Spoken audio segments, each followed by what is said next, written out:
Salut à tous. Je voudrais juste prendre un moment pour vous demander de vous abonner, liker, commenter et partager. Cela me ferait très plaisir. Je vous remercie. Maintenant on peut commencer. Pam était assise, la tête baissée, tandis qu'un homme à côté d'elle souriait, ordonnant d'ouvrir les portes. Il annonça son arrivée, déclarant qu'il avait amené la grande-duchesse. Yelena, levant les yeux, fut immédiatement frappée par la beauté qui l'entourait. Son voyage vers la principauté de Phénix avait été entrepris avec confiance uniquement en son oncle, Delcan. Ses yeux brillaient d'émerveillement à la vue du paysage verdoyant. Elle méditait sur le dicton courant selon lequel le Nord était perpétuellement en hiver. Pourtant, même dans ce froid, les plantes à l'intérieur des terrains du manoir prospéraient, si vertes. Elle se demandait si cela était dû au pouvoir des pierres magiques. Comme s'il sentait ses pensées, l'homme se tourna vers elle, l'appelant Alina, et déclara que ce serait sa maison à partir de maintenant. Oncle, répondit-elle, une confirmation alors qu'elle descendait de la calèche. Plusieurs servantes étaient déjà alignées, attendant son arrivée. Yelena pensa en elle-même qu'à partir de ce jour, elle deviendrait l'épouse d'un homme, le grand-duc du Nord, qu'elle n'avait jamais rencontré. Les servantes commencèrent à chuchoter entre elles. L'une d'elles se demandait si elle était vraiment la grande-duchesse. Un autre prétendait avoir entendu dire qu'elle venait d'une île du Sud non civilisée, exprimant son incrédulité que le duc puisse épouser une telle personne. Un troisième a spéculé qu'elle avait été vendue en échange de pierres magiques, se demandant combien de temps un tel arrangement durerait. Une autre servante a admis qu'elle ne pouvait pas voir clairement le visage de Yelena mais supposait qu'elle ressemblait à une sauvage, tandis qu'une autre se demandait si son visage était couvert de honte. Son oncle, Delcan, souriant de manière rassurante, lui dit que les gens de la principauté étaient généralement réservés mais particulièrement méfiants envers les étrangers. Yelena répondit que tout allait bien qu'elle réfléchisse qu'il n'avait pas tout à fait tort. Sa patrie, l'île de Luay, ne possédait même pas le concept de nation. Cependant, elle ferait n'importe quoi pour sa tribu. Peut-être, espérait-elle, le grand-duc se révélerait être une bonne personne. En enlevant son capuchon, elle s'adressa aux servantes rassemblées, se présentant comme Yelena et exprimant son désir de bien s'entendre avec elles toutes. Les servantes étaient stupéfaites. L'une murmura avec surprise qu'elle n'était pas une sauvage, tandis qu'une autre chuchota, se demandant si elle était une déesse. Soudain, un ton plus froid traversa l'air. « Le duc est arrivé », annonça une voix. Demandant si cette femme était sa femme. Son oncle, Delcan, visiblement choqué, demanda à son Altesse pourquoi il parlait de cette manière. Phénix, le grand-duc de la principauté de Phénix, entra, couvert de sang. Il repoussa ses cheveux de son visage et laissa échapper un rire, déclarant qu'il avait été à la chasse. Il tendit une main ensanglantée vers Yelena pour la saluer. Elle ressentit un frisson de nervosité mais prit sa main, en énonçant son nom. Il a déclaré qu'il n'y aurait pas de cérémonie de mariage. Yelena fut surprise et demanda ce qu'il voulait dire. Il a ensuite déclaré qu'il avait déjà été marié 3 fois auparavant, ajoutant que, bien sûr, elle s'était toute soit enfuie, soit décédée plus tard. Tel Ulysse, le secrétaire du duc, conduisit ensuite Yelena à ses quartiers désignés. Il l'informa que l'année suivante, elle et son Altesse auraient des chambres séparées, expliquant que cet arrangement était une période d'ajustement puisqu'il s'agissait de sa première fois dans la principauté. Elle a dit qu'elle comprenait et a demandé l'emplacement de sa chambre. Ulysse a déclaré que le seul espace disponible était le grenier au sommet de la tour nord. Il ajouta que les autres étages de la tour étaient vides, ce qui la fit se tourner rapidement vers lui avec une expression confuse. Elle a ensuite demandé s'il n'y avait personne d'autre qui résidait là à part elle. Pendant ce temps, le grand-duc, Phénix, était dans son bureau, en train de boire, jusqu'à ce qu'Ulysse frappe et entre. Ulysse l'informa que, comme ordonné, elle avait été placée dans le grenier de la tour nord de la forteresse. Cependant, avant cela, Ulysse avait souligné que le duc n'était en réalité pas parti à la chasse. Il a ensuite demandé pourquoi le duc était couvert de sang au point de lui serrer intentionnellement la main avec sa main ensanglantée.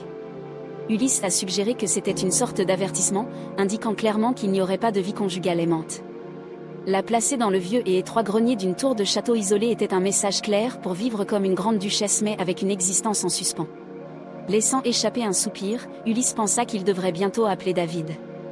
Le duc fit remarquer que la grande-duchesse avait dû pleurer en voyant cette petite pièce sans fenêtre. Pourtant, Ulysse dit à son Altesse que la duchesse avait souri et dit qu'elle aimait cela, ce qui fit tressaillir le duc et le choqua, lui demandant si elle avait vraiment souri en disant cela.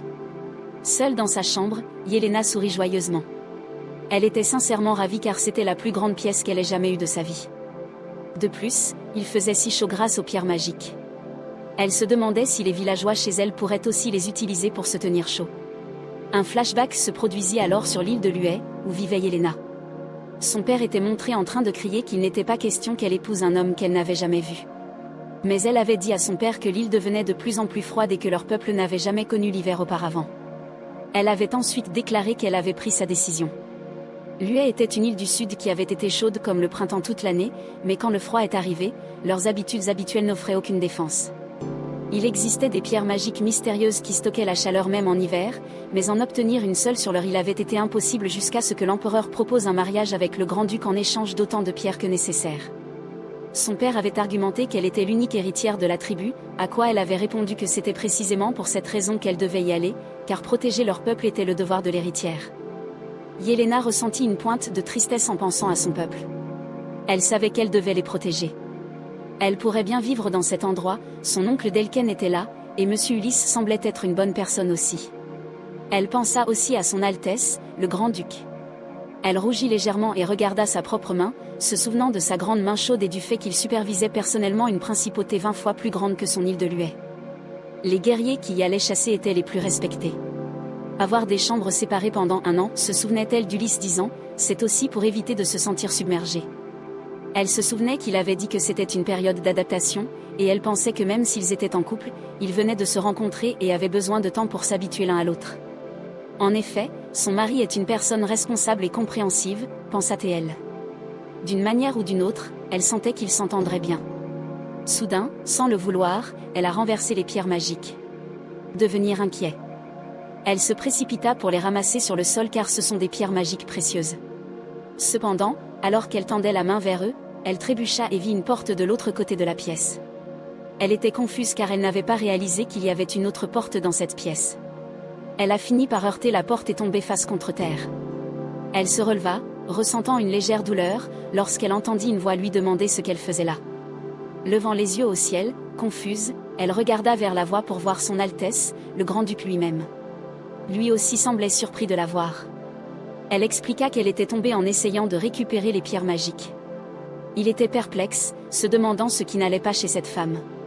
Il pensait qu'elle devrait être enfermée dans le grenier, pleurant misérablement d'avoir été vendue à la principauté. Se levant, Yelena inclina légèrement la tête et demanda à se présenter à nouveau. Puis, avec un léger sourire, elle salua son Excellence, déclarant que son nom était Yelena et qu'elle avait hâte de bien s'entendre avec lui. Le duc écarquilla les yeux, complètement perplexe et impressionné par son visage. Il se demandait si c'était la première fois qu'il la voyait vraiment, réalisant qu'il ne l'avait jamais vraiment regardée auparavant. Il pouvait la voir clairement maintenant, le sang sur ses mains n'obstruant pas sa vue.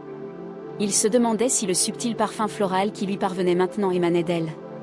En y réfléchissant davantage, il se demandait si elle avait toujours été si petite et fragile. Ses cils étaient aussi légers que des plumes. Et ses yeux brillaient de l'éclat des pierres précieuses. Se sortant de sa rêverie, Ton Phénix se réprimanda mentalement, à quoi diable suis-je en train de penser, puis il se rappela sévèrement qu'elle n'était pas une duchesse en vérité, ni une femme aimée, ni une véritable épouse. Il ne devait pas laisser des sentiments se développer pour cette femme.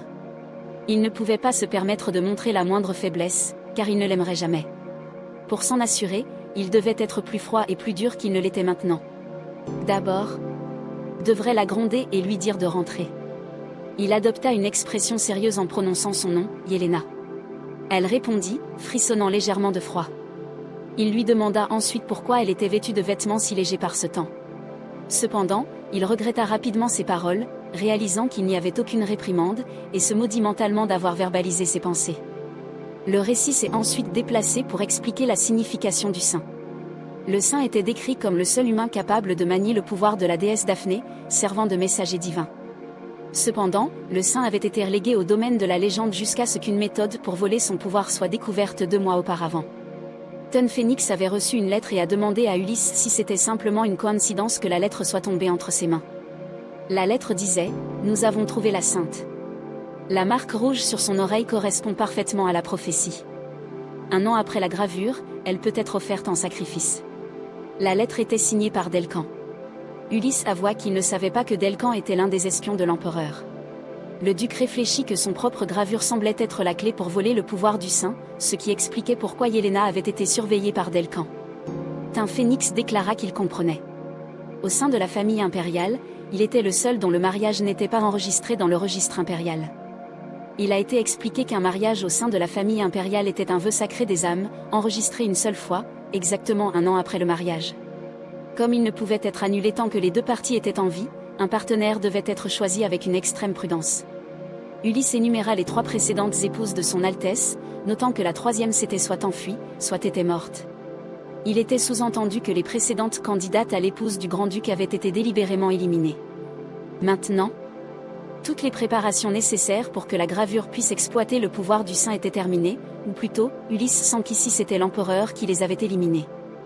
Le grand-duc de la principauté de Phénix, neveu maternel de l'empereur Baos, était connu comme un démon de guerre, une bête folle de bataille, un tueur plus terrifiant qu'un fantôme depuis l'âge de 15 ans, lorsque sa mère est décédée et qu'il a pris sa place sur le champ de bataille. En tant que grand-duc, il n'y avait pas de place pour la peur ou l'hésitation, hésiter signifiait la mort, et sa mort signifierait la chute du Nord. Alors, il a enterré ses émotions aux côtés de ses ennemis tombés, tuant son âme encore et encore. Ce qui le faisait tenir, c'était son devoir envers le peuple de son pays, malgré le fait qu'il le traitait comme la peste. Ses femmes étaient mortes, affirmant que la mort était préférable à la vie avec un monstre, où elles s'étaient enfuies. Pourtant, il n'avait pas ressenti de tristesse. Au lieu de cela, il avait décidé de laisser passer les années restantes comme s'il était encore sur le champ de bataille, comme s'il était déjà mort. Ils avaient besoin d'un plan. Il ne pouvait pas permettre que les choses se déroulent comme l'empereur le souhaitait. Ton Phénix déclara alors qu'il allait se marier, laissant Ulysse choqué et désespéré, se demandant ce que cela signifiait d'épouser la femme destinée à être sacrifiée dans l'année. Mais Ton Phénix a déclaré que non, Yelena était la seule femme que l'empereur n'oserait pas expulser ou tuer s'il n'enregistrait jamais le mariage. Revenant au présent, Yelena restait silencieuse, confuse, tandis que Ton Phénix se demandait si sa tolérance à l'alcool avait diminué. Il essaya de se calmer. Avait besoin de lui faire peur maintenant. Avec son cri, il soulignerait l'inéluctabilité de leur mariage. Il l'appela de nouveau. Mais elle demanda, « Votre grâce n'a-t-elle pas froid ?» Il prit une expression sérieuse et dit qu'il n'avait pas froid, tout en pensant qu'il devait cultiver une image de lui-même comme étant froid et sans cœur. Cependant, Yelena rougit, les yeux brillants en le regardant. Embarrassée, elle détourna le regard, pensant que la tenue du grand-duc était assez révélatrice. Il se demandait pourquoi elle évitait soudainement son regard. Il se demandait si son image cultivée de quelqu'un d'insensible au froid fonctionnait réellement et si elle commençait à avoir un peu peur.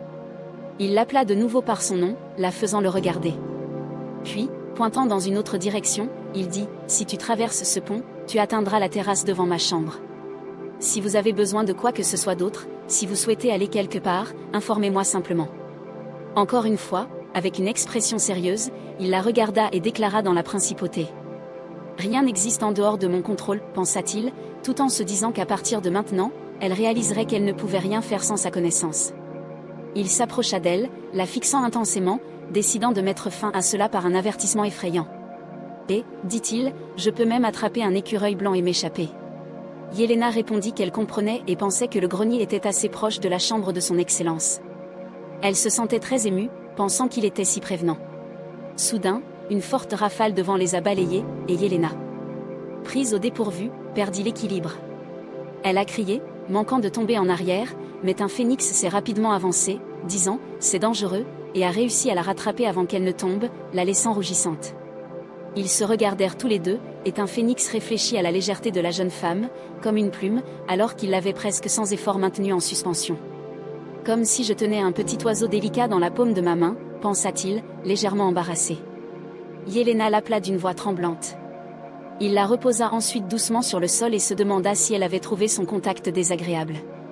Ses précédentes épouses auraient reculé même devant son contact occasionnel, mais Yelena le remercia, le laissant choqué. Il se demandait si elle remercierait même ses précédentes épouses, les habitants de la principauté, voire même les soldats ennemis. Pour eux, il n'avait été qu'une figure de peur et de terreur. Alors, il se demandait pourquoi cette femme ne pleurait pas ou ne tremblait pas quand elle le regardait. L'expression qu'elle portait. Il l'avait déjà vue auparavant, lorsqu'il avait offert sa main encore ensanglantée à serrer. C'était un visage qui n'avait jamais vraiment montré de peur depuis leur première rencontre. Par conséquent, il se demandait s'il était nécessaire qu'il soit effrayant. De plus, tout ce que Yelena désirait, il pouvait le lui offrir. Ainsi, si elle souhaitait annuler ce mariage, il exaucerait son vœu, bien qu'elle resterait toujours liée à lui. Se tournant de nouveau vers elle, Il lui demanda si elle avait besoin des pierres magiques. Yelena pensait que le grand-duc savait qu'elle l'avait épousé pour les pierres magiques. Il hésita ensuite, se demandant s'il lui en voulait d'être entré dans ce mariage uniquement pour cet avantage. Elle répondit qu'il ne faisait pas encore si froid dans son village, donc il n'y avait pas de besoin immédiat pour eux. Il se demandait si elle était effectivement venue pour les pierres magiques, mais disait maintenant que ce n'était pas urgent. Alors, il lui demanda ce qu'elle voulait vraiment. Elle murmura pensivement, et alors qu'elle commençait à parler, il se demandait quel mot sortirait de ses lèvres douces. Dirait-elle que consentir à ce mariage avait été une erreur et demanderait-elle à être renvoyée? Ou bien demanderait-elle à partir, en prétendant qu'elle n'avait pas besoin des pierres magiques? Peu importe sa réponse, il refuserait fermement, croisant les bras intérieurement. Yelena a demandé avec enthousiasme, « Et si on prenait le petit déjeuner ensemble demain ?» Il a immédiatement répondu, « C'est hors de question. » Cependant, il n'avait pas pleinement enregistré sa question et l'avait simplement nié sans réfléchir. Il rougit alors légèrement. « Pardon ?» demanda-t-il, confus. Souriant gracieusement, elle répéta sa demande, demandant à son Altesse de prendre le petit déjeuner avec elle. Il était complètement déconcerté. Se pourrait-il que ce qu'elle désirait n'était ni des pierres magiques ni de l'argent, ni son pouvoir ou des soldats pour l'aider à la guerre, mais simplement de prendre le petit déjeuner ensemble? Il se demanda alors ce que cette femme, qui ressemblait à un écureuil blanc, a mangé pour le petit déjeuner et s'il devait s'aventurer dans les montagnes pour ramasser des glands pour elle. D'une voix légèrement tremblante, elle s'excusa de lui avoir demandé de prendre le petit déjeuner avec elle, pensant qu'il avait été si silencieux et se demandant si c'était un non. Elle avait pensé que parler un peu pourrait aider à briser la glace. À ce moment-là, elle se rapprocha légèrement du grand-duc. Regardant ailleurs, il dit, « Je ne prends normalement pas de petit déjeuner, alors. » En la regardant à nouveau, il a suggéré, « Déjeuner demain serait mieux. » Dans le bureau de tel Ulysse, Ulysse remarqua que le duc s'était réveillé exceptionnellement tôt ce jour-là, et même lui-même s'était levé plus tôt que d'habitude. Il demanda ensuite à Tao pourquoi il avait soudainement ordonné au personnel de cuisine de changer le café ce matin-là. Tao a simplement répondu qu'il était temps de changer. Ulysse demanda si c'était à cause de la grande duchesse, ce qui fit frissonner légèrement Tao en rougissant. Il a ensuite dit qu'il avait oublié qu'il avait un déjeuner prévu avec la grande duchesse. Mais Ulysse lui dit de ne pas faire comme s'il venait de se souvenir et lui demanda ce qui s'était passé entre eux de la veille. Tao répondit qu'elle serait la grande duchesse à partir de maintenant, et que partager un repas n'était pas une mauvaise idée. Ulysse se demandait si son Altesse royale prêtait vraiment attention à la grande duchesse, considérant cela comme un bon signe. Si les deux pouvaient vraiment devenir un couple, peut-être que le grand-duc pourrait enfin vivre une vie de famille normale. C'est pourquoi il faut éliminer tous les obstacles qui s'y opposent. Il a demandé à son Excellence à propos de Delcan et de la question des réfugiés au mur du Nord, estimant que cela prendrait probablement environ 3 mois. Tin Phénix pensait que cela signifiait que Yelena n'aurait aucun contact avec Delcan pendant 3 mois. Il aimait la suggestion. Alors, il a ordonné à Ulysse de procéder. Yelena prenait le thé avec Delcan et apprit qu'il partirait bientôt pour le mur du Nord. Il a mentionné qu'avant de partir, il avait demandé à lui parler parce qu'il avait quelque chose à discuter. Il lui demanda ensuite si son mariage avec son Altesse avait été consommé, la faisant rougir de honte. « Que voulez-vous dire par consommé » demanda-t-elle. Il précisa qu'il lui demandait si elle avait passé la nuit avec le grand-duc. Nerveuse, d'une voix tremblante, elle répondit que non, cela ne s'était pas produit. Elle expliqua que son Excellence avait été prévenante car elle venait tout juste d'arriver. Delcan réprima sa colère mais la traita mentalement de fille naïve, se demandant si, avec un tel visage, ne pouvait même pas séduire un misérable duc. Il croyait qu'il devrait être à ses côtés, la guidant, et se demandait pourquoi le duc la faisait s'occuper de la question des réfugiés. Il ressentait le besoin d'accélérer les choses d'une manière ou d'une autre. Il a ensuite dit à Yelena que ce n'était pas l'île de Luet, si un couple ne passait pas sa nuit de noces ensemble, cela signifiait que le mari ne se souciait pas vraiment de sa nouvelle femme. Il a souligné que le nombre de pierres magiques fournies à son île dépendait entièrement des sentiments de son Excellence pour elle. Alors elle devait le séduire rapidement. Elle lui a demandé comment. Il lui a dit de porter quelque chose qui semblait pouvoir tomber, mais de bien le fixer à l'avance. Cela la laissa terrifiée et balbutiante, demandant ce qu'il voulait dire. Au milieu de son explication sur quelque chose de léger et fluide, elle fut distraite par un son. Remarquant sa distraction, il lui dit de faire attention à ses paroles, et elle se reconcentra sur lui. Plus tard, Alina est allée sur le balcon pour prendre l'air. Elle laissa échapper un soupir d'inquiétude jusqu'à ce que le duc apparaisse, remarquant qu'il faisait un peu froid dehors. Il a ensuite drapé son manteau sur ses épaules, en disant qu'elle devrait l'utiliser. Regardant ailleurs, il ajouta que si elle attrapait un rhume, ce serait une nuisance bégayante. Elle le remercia, en remarquant à quel point son manteau lui allait grand. Tirant son épée, il suggéra de raccourcir les manches plus rapidement en les pliant. Elle répondit que c'était bien ainsi, et qu'elle pouvait simplement les plier comme ça, car couper des vêtements en parfait état serait du gaspillage. Ton Phénix a ensuite demandé si elle avait rencontré le comte Delcan. Elle a répondu oui et a raconté qu'il avait mentionné qu'il serait absent pour le travail. Il pensa qu'il savait exactement de quoi ils avaient parlé. Il avait clairement entendu depuis le couloir plus tôt, en passant, qu'elle devait le séduire rapidement et qu'elle devait porter quelque chose qui semblait prêt à tomber. Il lui a ensuite dit que, puisque Delcan n'était pas là, elle devait lui faire savoir si elle avait besoin de quelque chose. Quand elle resta silencieuse, il se demanda pourquoi elle hésitait encore. Si elle suivait les conseils de Delcan et restait dans les bonnes grâces du duc, des pierres magiques apparaîtraient soudainement. Son estomac se mit alors à gargouiller bruyamment, la rendant extrêmement embarrassée.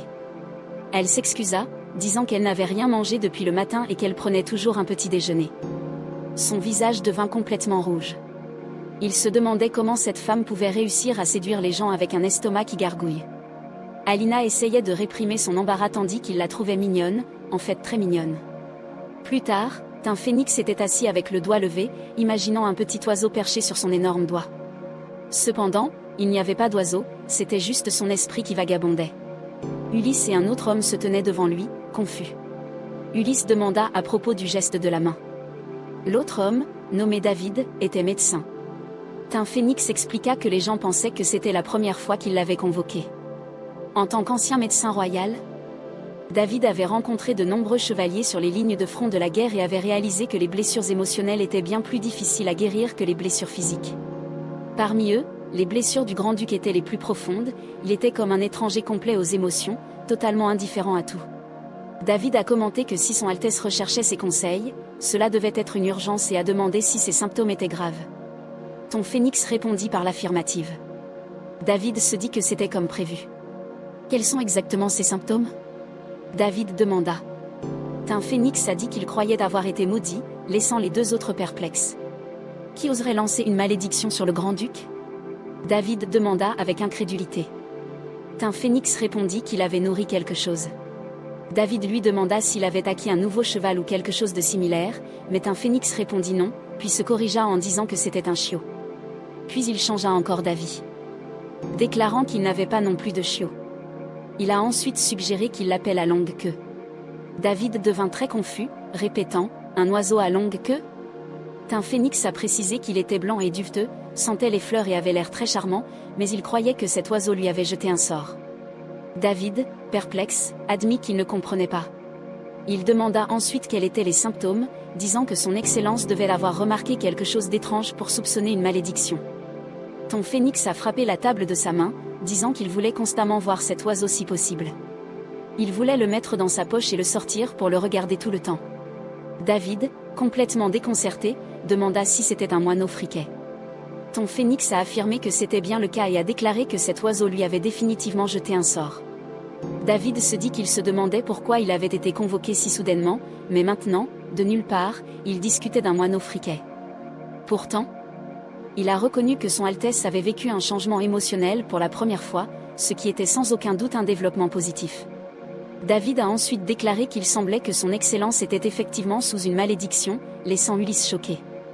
Il continua en disant que dans de telles situations, il utilisait généralement un antidote pour lever la malédiction, mais avant cela, son Excellence devrait essayer de la confirmer une fois de plus. Par exemple, il a suggéré de montrer l'oiseau à quelqu'un d'autre et a expliqué que si l'oiseau possédait vraiment de la magie, il le trouverait également adorable. David raisonnait que lorsque son Altesse réaliserait qu'il ressentait cela simplement parce que l'oiseau était mignon, il serait capable d'accepter son propre changement plus naturellement. Un phénix appela David par son nom et dit que parmi les traitements suggérés, celui-ci était le meilleur. David était ravi et dit à son Excellence que c'était un honneur, tandis qu'Ulysse continuait à trouver tout cela incroyable. Plus tard, Ulysse demanda à un phénix s'il croyait vraiment que la grande duchesse lui avait jeté un sort. Si elle l'avait fait, raisonnait Ulysse. Lui aussi serait sous la même malédiction, mais il ne ressentait aucun symptôme. Un phénix répondit qu'ils en seraient sûrs lorsqu'ils essaieraient la suggestion de David. Ulysse acquiesça que c'était vrai et était sur le point de dire quelque chose d'autre, mais fut interrompu par Tymphénix, qui mentionna que l'événement de chasse avec les nobles approchait et qu'il serait une bonne idée d'emmener la grande duchesse. Tymphénix se leva et ordonna à Ulysse, qui avait entendu cela, de faire les préparatifs. Ulysse soupira simplement et dit qu'il comprenait. Tymphénix lui a également dit de s'assurer que la grande duchesse portait des vêtements chauds car elle semblait avoir facilement froid. Ulysse lui assura qu'il s'en occuperait, mais pensa en lui-même que c'était inquiétant, vraiment inquiétant, se demandant si son Altesse resterait simplement les bras croisés pendant que les gens loueraient la grande duchesse. Quelques jours plus tard, en arrivant sur le terrain de chasse, Yelena fut impressionnée. « Le paysage ici est si beau », s'exclama-t-elle, « je n'ai jamais vu une vue pareille auparavant. » Réalisant qu'elle ne portait pas de gants, Ulysse lui tendit une poire, en disant qu'elle était froide. Elle le remercia gentiment. Il désigna ensuite une cabane non loin d'eux, expliquant que son Excellence l'utilisait une fois par mois lorsqu'il partait chasser avec les nobles. Il ajouta que, comme c'était la première chasse après l'arrivée de la grande duchesse, il semblait que son Excellence souhaitait la présenter aux nobles. Cependant, Yelena se souvenait qu'elle connaissait encore peu l'étiquette noble, se demandant si elle s'en sortirait bien et si les autres la détesteraient parce qu'elle était pratiquement une roturière. Ulysse sentit sa détresse et commença à parler. Il a mentionné que la rivière n'avait pas encore gelé, mais quand elle le ferait, elle pourrait faire du patin à glace. Elle a demandé ce que c'était le patinage sur glace. Il a simplement dit qu'il lui offrirait une paire de patins à glace plus tard, pensant qu'elle apprécierait. Elle le remercia. Peu de temps après, ils s'approchèrent de la cabane. Ouvrant la porte, il lui demanda d'entrer. Plusieurs nobles étaient à l'intérieur. L'un d'eux se leva et s'approcha d'elle. S'exclamant qu'il n'en croyait pas ses yeux, elle était vraiment magnifique, encore plus que les rumeurs ne le laissaient entendre. Il remarqua que le grand-duc devait être incroyablement heureux alors que les autres se levaient également et s'approchaient. Un noble a commenté que le duc avait une femme si adorable, rendant Yelena de plus en plus mal à l'aise. Ulysse s'avança devant elle et leur ordonna sévèrement de montrer un peu de respect, déclarant « C'est la grande duchesse ». L'un des hommes a demandé ce qu'ils avaient fait de mal. Un autre rétorqua que la beauté devait être reconnue, demandant ce qu'ils étaient censés dire d'autre, et insinua qu'elle avait été vendue au grand-duc en échange de pierres magiques, ajoutant que sa petite île appartiendrait bientôt à l'Empire de toute façon. Un autre homme s'adressa directement à la grande-duchesse, mentionnant qu'il possédait également de nombreuses pierres magiques et lui demandant ce qu'elle pensait de cela. Yelena frissonna. Un autre noble intervint, disant que s'il s'agissait de pierres magiques, il en avait aussi assez pour soutenir une île entière, et Yelena commença à trembler. Ulysse cria, les réprimandant et exigeant de savoir ce qu'il disait. Soudain, Tymphénix apparut, déclarant que l'endroit était très bruyant depuis un certain temps. Les trois hommes furent surpris de le voir et se demandèrent depuis combien de temps il se trouvait sur cet escalier. Tymphénix a ordonné à Ulysse de guider la grande duchesse jusqu'à la pièce au 2e étage. L'un des hommes jura mentalement, se demandant si le grand-duc les avait entendus, tandis qu'un autre soupçonnait qu'ils avaient parlé de la contrebande de pierres magiques. Un noble offrit un sourire nerveux, d'une voix tremblante, demanda si son Excellence ne devrait pas être à la chasse maintenant. Tymphénix répondit simplement, non, la chasse a été annulée. L'homme devint désespéré, demandant quoi, mais fut brusquement interrompu lorsque Tymphénix le saisit par le col et le souleva sans effort.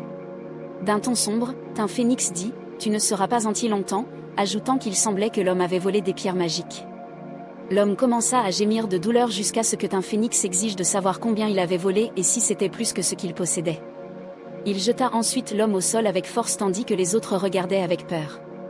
Les deux autres hommes se sont prudemment approchés pour aider leur compagnon tombé. Tymphénix ordonna alors, écoutez attentivement.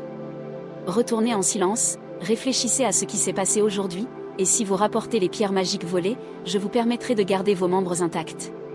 Il leur ordonna de partir et de répandre le mot que si quelqu'un osait répandre des rumeurs stupides sur la grande duchesse, il ne leur épargnerait pas le coup la prochaine fois. Les hommes terrifiés s'enfuirent en bousculade, s'excusant abondamment et exprimant leurs regrets. De retour dans la pièce, Yelena réfléchissait tristement. C'était le traitement le plus insultant qu'elle ait jamais subi, et même dans cette situation, elle avait été impuissante à réagir. Elle pouvait encore entendre le tumulte en bas et s'inquiétait de savoir si elle avait causé des ennuis à son Excellence. À ce moment précis, Tymphénix entra dans la pièce. Elle fut surprise de le voir mais se reprit rapidement et baissa les yeux vers le sol, pensant que l'incident ne faisait que souligner à quel point les nobles la méprisaient devant son Excellence et qu'ils devaient la considérer comme indigne d'être la grande duchesse. Il s'agenouilla devant elle, l'appelant grande duchesse, et tendit la main, demandant s'il pouvait voir sa main droite un instant. Confuse, elle posa sa main dans la sienne. Il la souleva doucement, remarquant qu'elle semblait s'être blessée plus tôt. En regardant sa main, elle remarqua une légère abrasion et se demanda quand cela s'était produit. Tom Phoenix expliqua qu'il avait apporté une pommade faite de poudre de pierre de guérison magique, si elle l'appliquait, elle guérirait rapidement. Il commença à appliquer doucement la pommade sur sa main, puis demanda si cela lui faisait mal. Yelena soupira doucement puis s'excusa, disant qu'il avait été insulté à cause d'elle. Elle avait entendu dire que les nobles étaient des personnes de haut rang et devaient donc être importantes pour son excellence. Elle craignait d'avoir peut-être endommagé ses relations avec eux. Cependant, Tom Phoenix lui dit calmement que dans cette principauté, personne n'occupait une position plus élevée que la grande duchesse, à l'exception de lui-même. Il a reconnu que certains pourraient dire qu'elle est devenue grande duchesse en échange de pierres magiques, mais il lui fournirait des pierres magiques parce qu'elle était la grande duchesse, même si elle ne les désirait pas. Il a souligné que dans ce château, elle pouvait faire tout ce qu'elle voulait. Les yeux de Yelena se remplirent d'émotion alors que Tom Phoenix continuait, réitérant qu'il était le grand-duc et Yelena sa grande duchesse. Elle se dit qu'il avait raison, elle n'avait pas besoin de se sentir intimidée. Elle était la grande duchesse, et son Altesse, le grand-duc, était son mari. Cette pensée la rendit confuse, et elle retira instinctivement sa main de la sienne. Tom Phoenix semblait confus, ne comprenant pas pourquoi elle avait retiré sa main, et se demandait si elle était peut-être submergée par la perspective de passer le reste de sa vie ici. Changeant de sujet, elle lui demanda s'il allait chasser maintenant. Se levant et enlevant son manteau, elle révéla les vêtements qu'elle portait, expliquant qu'Ulysse avait préparé une tenue de chasse pour elle. Tom Phoenix rougit légèrement. Elle ajouta qu'il avait été fait sur mesure juste pour aujourd'hui et qu'il serait dommage de ne pas le porter. Tom Phoenix, cependant, se souvint qu'elle portait des vêtements plutôt amples jusqu'à présent. Il réalisa alors que c'étaient des robes qu'elle avait achetées sans les essayer. Il pensait que son corps semblait si léger qu'elle pourrait flotter. Se couvrant brièvement les yeux, il se demanda à quoi il pensait, sachant qu'il devait garder son sang-froid. Alina a ensuite demandé si cela semblait si étrange, et il a immédiatement répondu que pas du tout. Il a rapidement changé de sujet pour quelque chose de plus important, en lui demandant si elle était déjà allée à la chasse auparavant.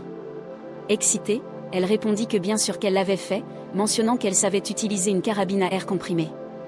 Il sembla surpris, mais elle continua. Disant qu'elle n'avait jamais réussi à chasser quoi que ce soit, elle finissait toujours par observer des écureuils ou des belettes à la place. Tom Phoenix pensa en lui-même que, bien sûr, elle ne pouvait pas chasser des créatures qui lui ressemblaient.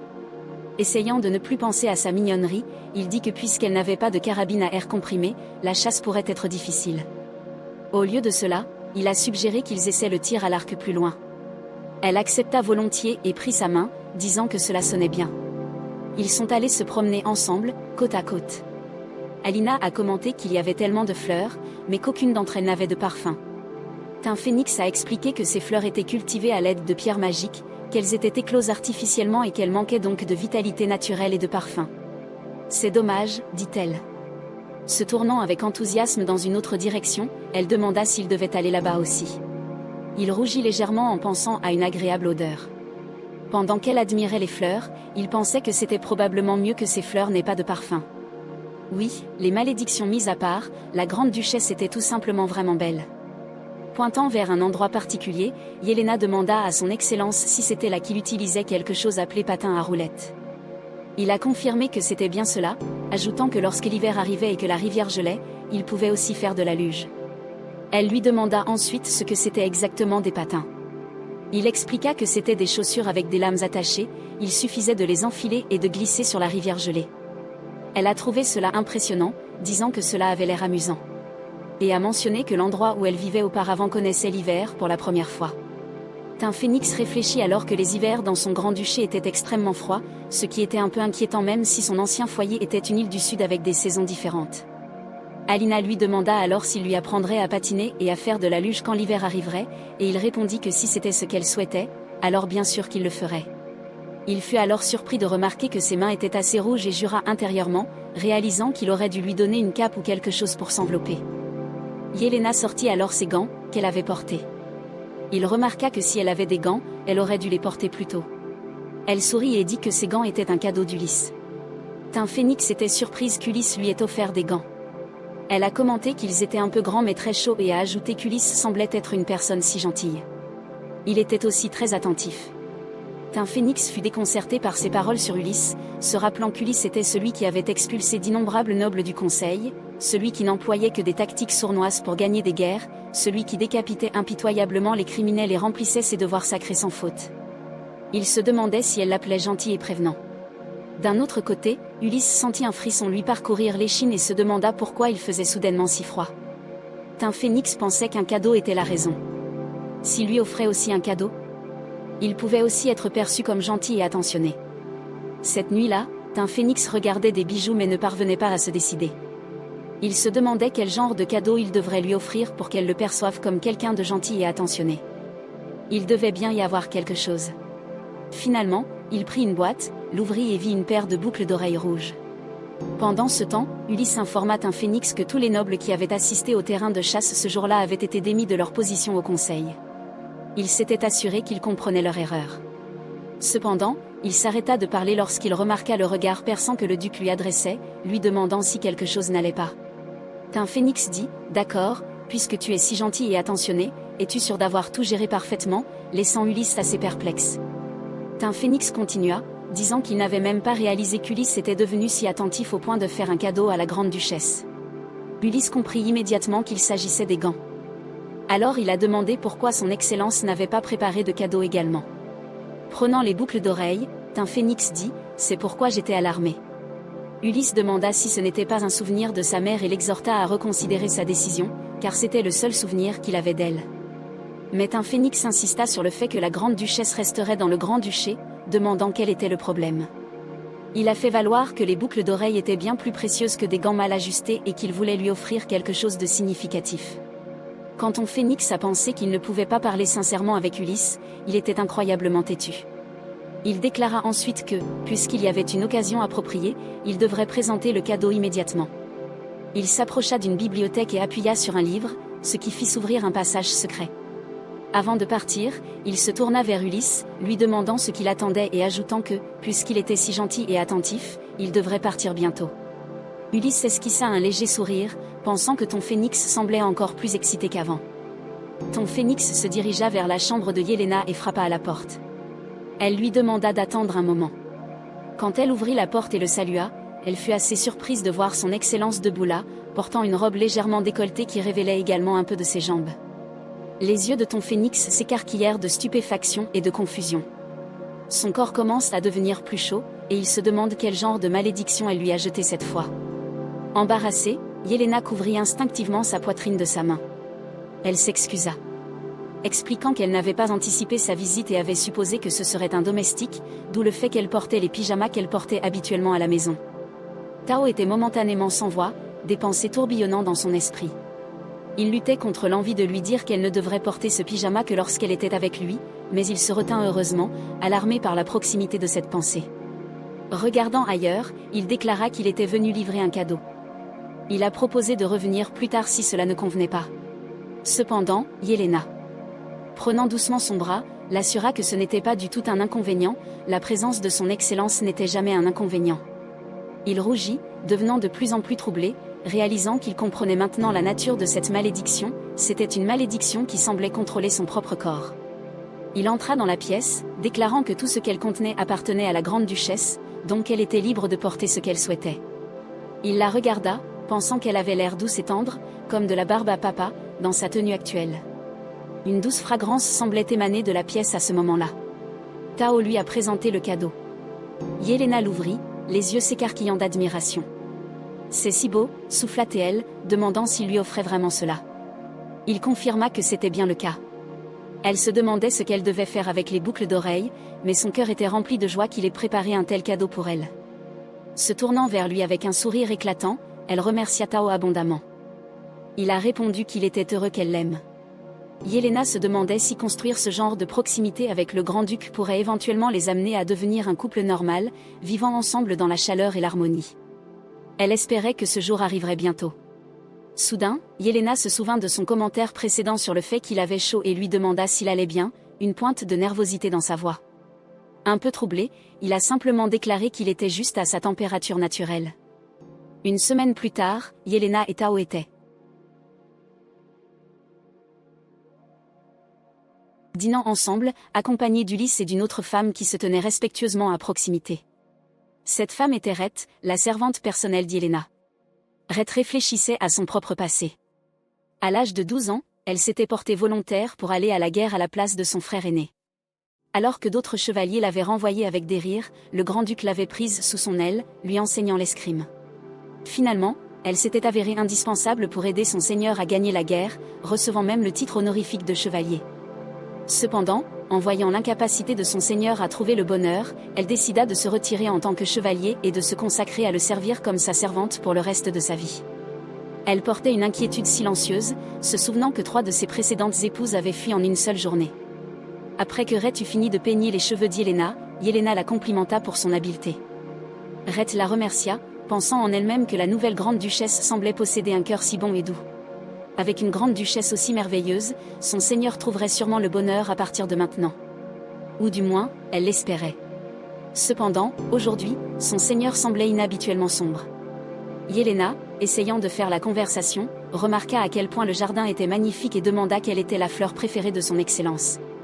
Théo répondit brusquement qu'en fait, il n'aimait pas du tout les fleurs, au grand désarroi intérieur de Rhett.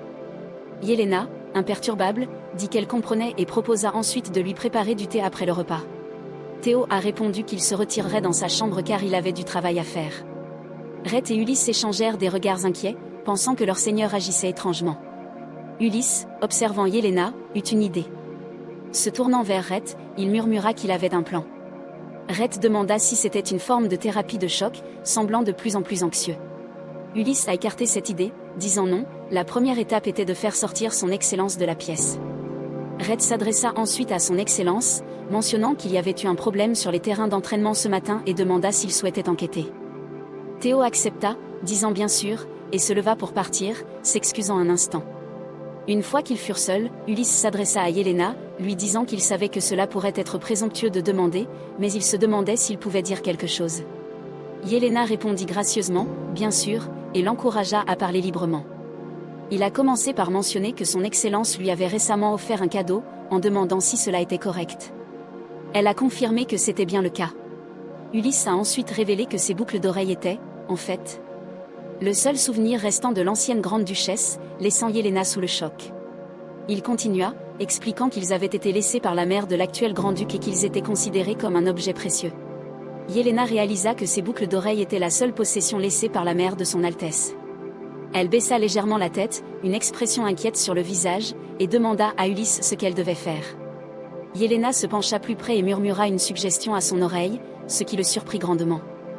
La scène se déplaça vers Théo marchant avec Rhett vers les terrains d'entraînement. Soudain, Théo s'arrêta et demanda à Rhett si elle prévoyait de le frapper à l'arrière de la tête, notant qu'elle n'essayait même pas de dissimuler son expression de colère.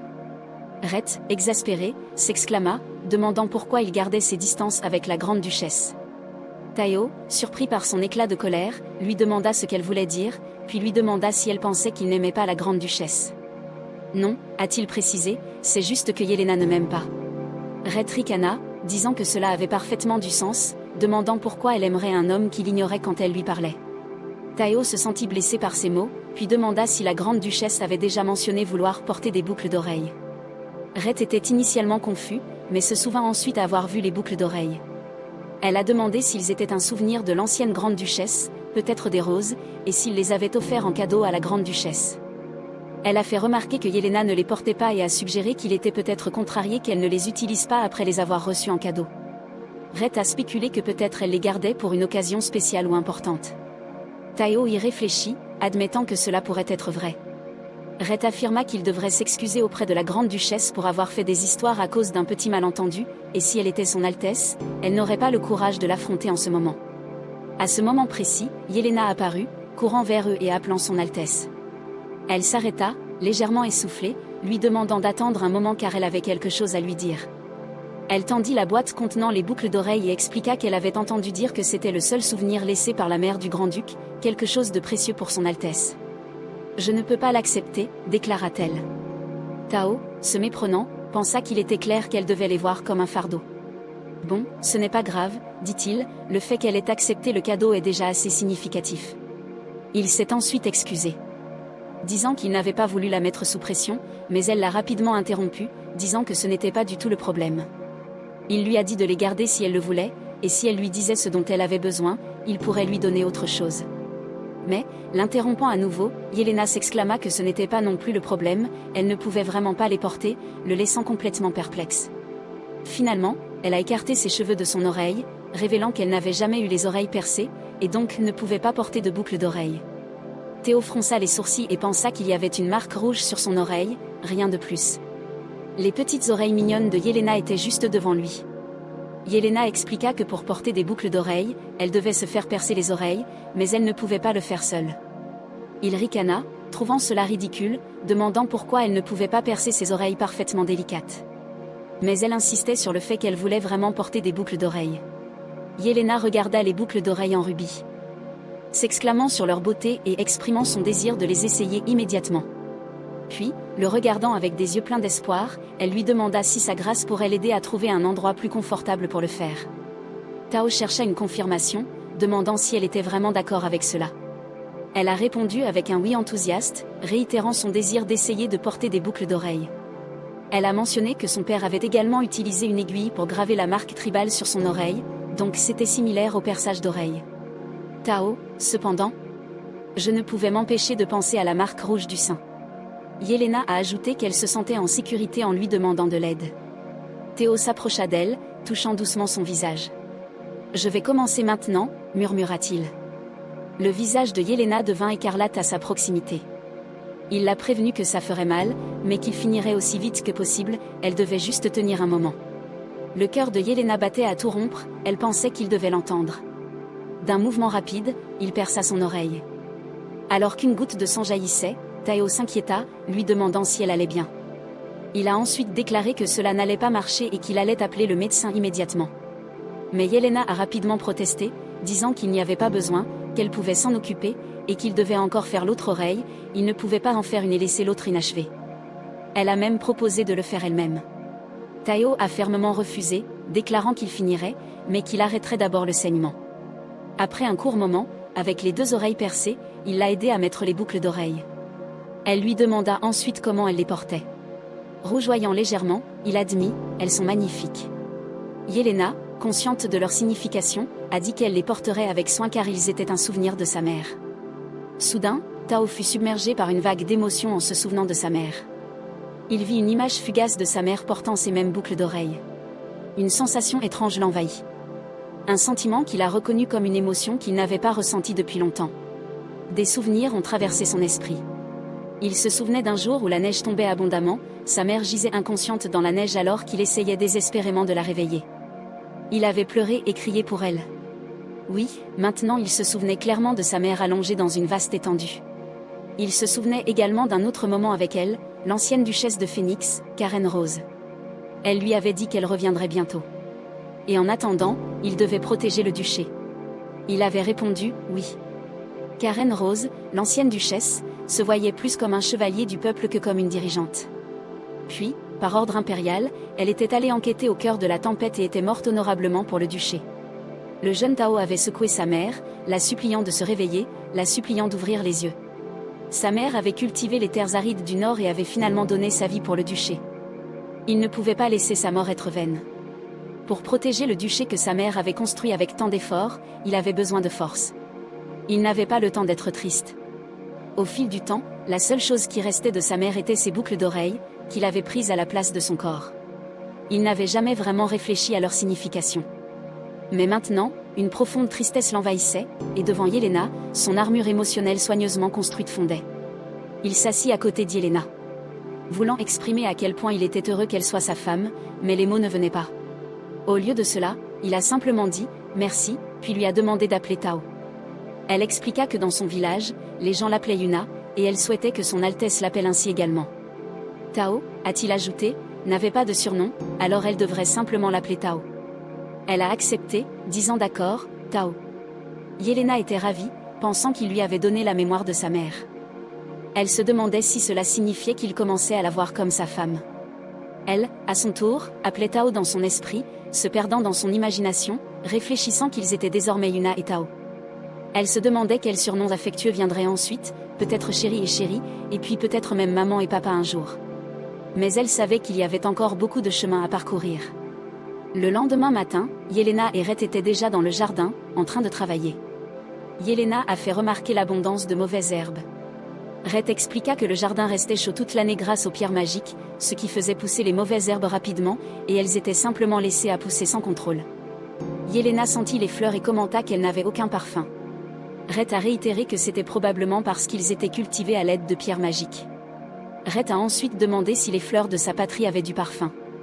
Yelena répondit oui, ils étaient doux et agréables, et les petites abeilles transportant du nectar étaient si adorables. Elle rêvait avec nostalgie qu'un jour peut-être, ils pourraient visiter l'île de Lhuet ensemble. Mais à ce moment-là, elle se souvint de sa conversation avec Delcan. Il l'avait mise en garde contre des retours trop fréquents, lui conseillant de les éviter si possible. Elle ressentit une pointe de tristesse, réalisant que pour l'instant, elle ne pouvait qu'envoyer des lettres, mais peut-être qu'un jour elle aurait l'occasion d'en discuter avec Tao. Elle se demandait si sa dernière lettre était arrivée. Dans celle-ci, elle avait écrit un simple message de salutation et que son Altesse était très courageuse et l'homme le plus beau du Nord. Maintenant, se sentant embarrassée, elle se demandait si cela n'avait pas été de trop. Rhett lui demanda si quelque chose n'allait pas. Yelena a rapidement répondu non, elle pensait juste à sa maison et se demandait si elle pouvait remonter le temps. Mais Rhett n'écoutait pas vraiment, car à ce moment-là, elle était désespérée, ayant aperçu le duc caché derrière les fleurs, les observant. Elle essaya de lui faire signe subtilement de partir. Déguisée par ses tentatives frénétiques d'attirer l'attention de Yelena. Yelena, remarquant le comportement étrange de Rhett, demanda ce qu'elle devait faire. Nerveusement, Rhett s'exclama qu'il y avait tellement de mauvaises herbes, essayant toujours d'attirer l'attention du duc pour qu'il parte.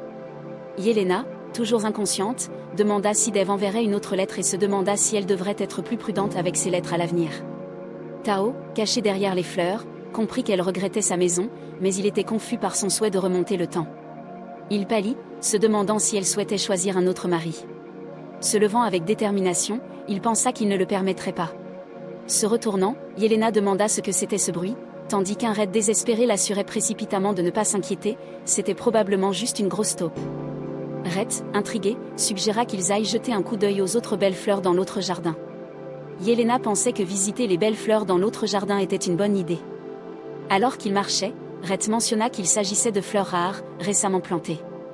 Piquant la curiosité de Yelena. Pendant ce temps, Tao était préoccupé, se rappelant qu'ils avaient commencé à s'appeler Yuna et Tao.